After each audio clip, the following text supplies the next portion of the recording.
Olá pessoal, sejam bem-vindos a mais uma aula de física. Aqui quem fala com vocês é o professor Jorge Silva e hoje nós vamos falar sobre a terceira lei de Newton, também conhecida popularmente aí como lei da ação e reação. Bom pessoal, antes de iniciar a aula de fato, vamos fazer aqui uma espécie de localização de onde nós estamos dentro das leis de Newton. Nós vimos no trimestre anterior que a primeira lei de Newton, também chamada de lei da inércia, ela ocorre quando há um equilíbrio que pode ser estático ou dinâmico.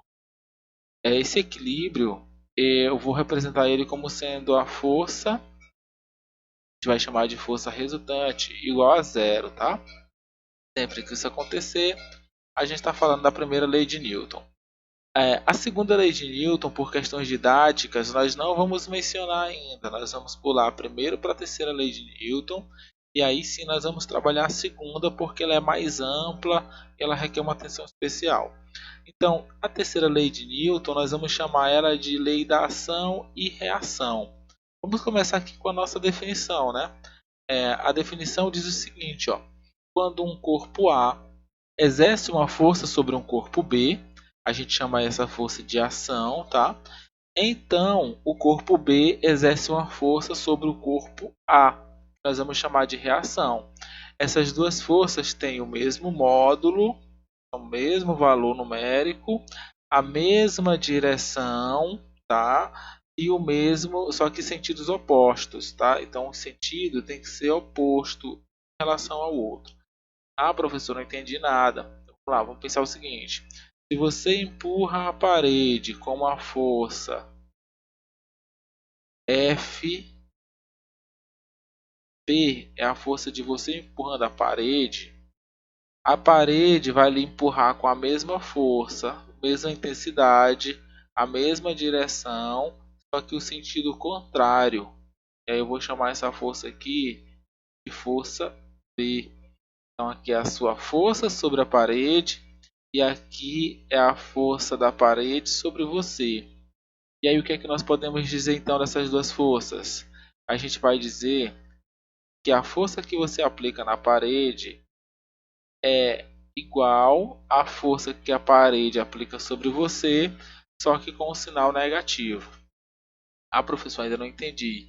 Então, se você empurra a parede com a força de 5 newtons, então a parede vai lhe empurrar com a força de menos 5 newtons e vice-versa. Então, essa é a ideia. Para esclarecer essa ideia, nós temos aqui um exemplo. Nós temos aqui um foguete. Aí, o que é que acontece? Eu estou representando o foguete como sendo o corpo B. E nós temos aqui o gás que esse foguete libera na propulsão. Eu estou chamando esse gás de força A, tá? Força do gás. Então, o que acontece? O foguete empurra o gás. Bom, então, a gente tem uma força aqui do foguete sobre o gás, uma força do B sobre o A. Em contrapartida, o gás vai aplicar a mesma força para o foguete. Então, isso que vai causar o impulso sobre o foguete, vai fazer esse foguete se mover.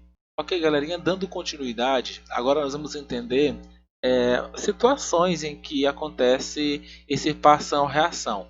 O nosso primeiro exemplo aqui é o ato de andar. Como é que funciona o ato de andar? A gente, ao caminhar, aplica uma força na superfície da Terra, empurrando a Terra para trás com uma certa força, como está representado aqui. E, em contrapartida, a Terra vai lá e aplica uma reação ao nosso corpo. Isso faz com que o nosso corpo se funcione para frente. Tem um detalhe interessante aqui. E se essa pessoa tivesse, por exemplo, usando patins, né? Ia acontecer que ela ia ter dificuldade de caminhar justamente porque ela não conseguiria fazer essa aplicação de força na Terra. Porque a aplicação de força que a gente faz na Terra, ela ocorre principalmente por causa do atrito. Então, se eu reduzir esse atrito, eu reduzo essa força de ação para a Terra, e em consequência a Terra vai diminuir também a força de reação, porque lembre-se, a força de ação ela tem que ser exatamente o mesmo valor da força de reação. Se eu aplico uma força pequena para a Terra em relação à Terra, a Terra vai aplicar uma força pequena em relação ao meu corpo, ou ao seu corpo, ou de qualquer outra pessoa. Então, esse é um primeiro exemplo. O segundo exemplo é o ato de nadar. Eu vou fazer logo esses dois de uma vez, o ato de nadar ou o ato de boiar. Porque o que acontece? Quando você quer fazer nado de um certo deslocamento, cada abraçada que você dá, o que é que você faz? Você fica puxando a água para trás. Então, quando você puxa a água para trás, vamos representar aqui, ó, como você puxa a água para trás, a água vai e lhe empurra no sentido contrário. Isso faz com que você que você nade, perdão. Se você quiser boiar, o processo é parecido, só que agora em vez de puxar a água para trás, você vai puxar a água para baixo. Quando você puxa a água para baixo, por reação, a água lhe empurra para cima. Isso faz com que você boie. Então o que vai mudar aqui é só o sentido da força, tá? Então você boiar é uma coisa, você nadar é outra. Se você quiser só boiar, você vai aplicar força para trás, para baixo. E a água te aplica a força com a mesma intensidade, só que para cima, no sentido oposto. Se você quiser nadar, você vai puxar a água para trás e ela vai lhe empurrar para frente. Mesmo princípio, tá? Se você quisesse fazer o contrário, se você quisesse nadar em sentido oposto, você começaria a empurrar a água para frente e ela, por reação, lhe empurraria para trás. Ó. Outro detalhe a gente já viu anteriormente, que é o lançamento de foguetes, tá? E um outro exemplo que nós temos é o chute em uma bola.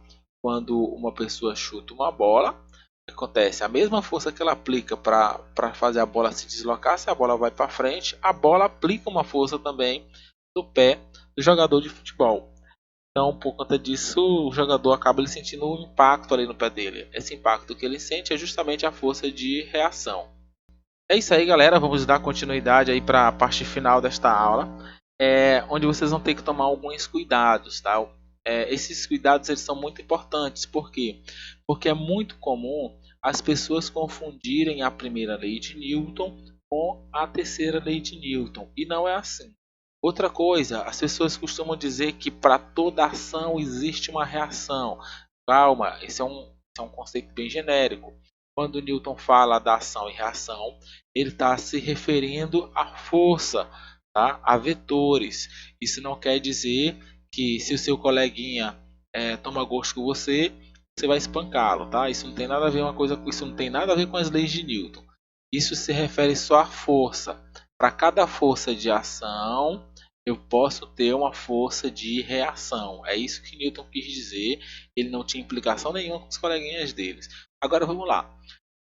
Quando a gente fala da força de ação e reação, é importante que vocês tenham em mente que para ser a terceira lei de Newton, essa força de ação e a força de reação, elas devem obrigatoriamente acontecer em corpos diferentes. Isso é muito recorrente em questões de vestibular, levando o aluno que não estuda direito os conceitos a cair em tentação e marcar a resposta errada. Só pode ser considerada a terceira lei de Newton se as forças aplicadas forem em corpos diferentes. Vamos ver aqui alguns exemplos, né? Temos dois exemplos aqui clássicos a esse respeito.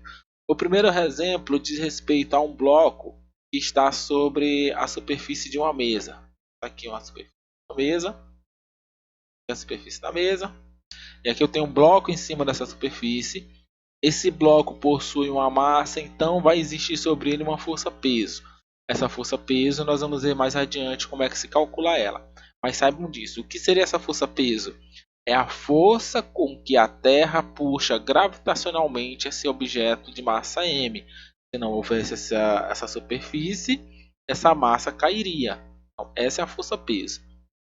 Na existência de uma superfície, vai existir o que nós chamamos de força normal, que nós vamos estudar também na frente, que seria isso. Agora o que acontece a pergunta que vai vir de forma recorrente para vocês nessa situação, está acontecendo a terceira lei de Newton? Para uma ação, está havendo uma reação?